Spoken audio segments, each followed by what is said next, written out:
Assalamu Walaikum. Hello friends, how are you?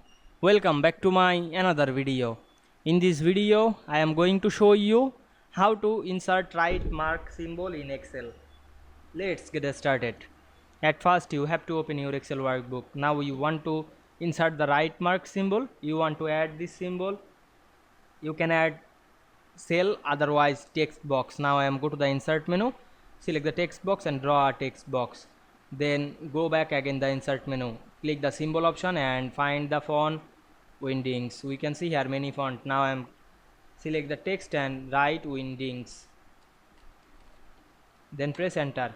Now we can see here many symbol. Now I am select the right tick or the check mark and click insert. Now I am select that box check mark and click insert, then close this. Then we select this two symbol, click and drag on our mouse, go to the insert menu and increase the font size. We add the two symbol of right mark. Now we can see we insert right mark symbol in Excel very easily. I hope you enjoyed my video. Please like, comment, share and subscribe my channel. Thanks for watching.